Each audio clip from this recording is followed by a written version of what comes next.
بسم اللہ الرحمن الرحیم۔ نماز جنازہ، ارکان نماز دو ہیں۔ نمبر 1 قیام، نمبر 2 4 تکبیرات۔ نماز جنازہ میں یہ دو چیز فرض ہے۔ نماز جنازہ کے یہ دو رکن ہیں۔ پہلا تو قیام یعنی کھڑے ہو کر نماز جنازہ پڑھنا۔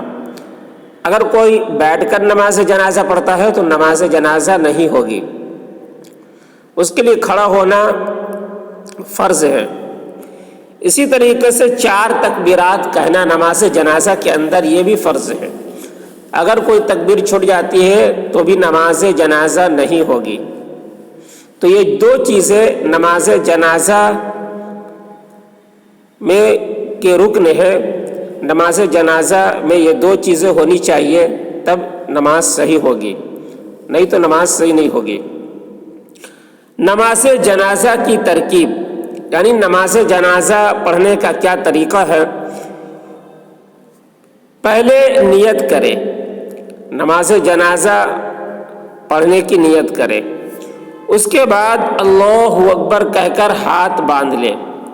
اللہ اکبر کہہ کر ہاتھ اپنے کانوں تک اٹھائیں گے اور ہاتھ کو باندھ لیں گے ناف کے نیچے، اور یہ ثنا پڑھے سبحانک اللہم وبحمدک وتبارک اسمک وتعالی جدک وجل ثناؤک ولا الہ غیرک۔ یہ ثنا پڑھے۔ پڑھنے کے بعد بغیر ہاتھ اٹھائے اللہ اکبر کہے۔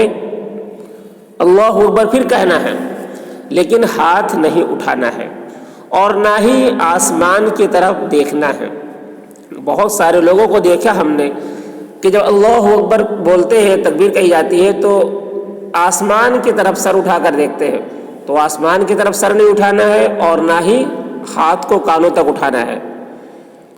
بغیر سر اٹھائے اور بغیر ہاتھ کانوں تک اٹھائے اللہ اکبر صرف کہنا ہے۔ اس کے بعد درود ابراہیم پڑھے۔ جو درود ابراہیم تمام نمازوں میں پڑھی جاتی ہے وہی درود ابراہیم پڑھے۔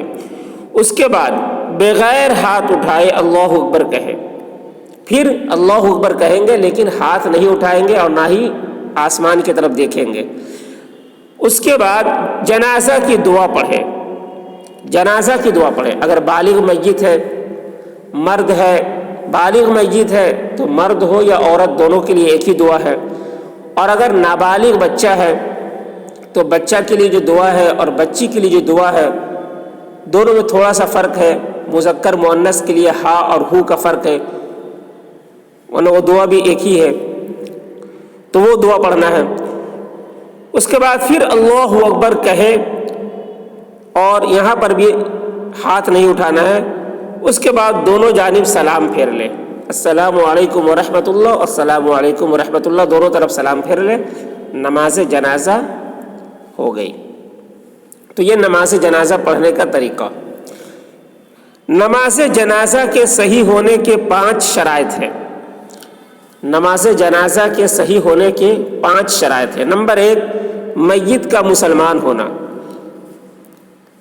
جس میت کی نماز جنازہ پڑھی جا رہی ہے وہ مسلمان ہونی چاہیے۔ اگر کافر کی نماز جنازہ پڑھی جائے گی تو صحیح نہیں ہوگی۔ نمبر 2 میت کا پاک ہونا۔ میت پاک ہونی چاہیے، اس کو نہلا دے، غسل دے تاکہ وہ پاک ہو جائے۔ اگر ناپاک کی حالت میں موت ہوئی ہے اس کی اور اسی طریقے سے اگر نماز جنازہ اس کی پڑھ لی گئی تو نماز جنازہ صحیح نہیں ہوگی، اس لیے غسل دیا جاتا ہے۔ نمبر 3 اس کے کفن کا پاک ہونا۔ جو کفن ہے، جو کپڑا کفن کے طور پر استعمال کرتے ہیں، وہ کپڑا بھی پاک ہونا چاہیے۔ نمبر 4 ستر کا ڈھکا ہوا ہونا۔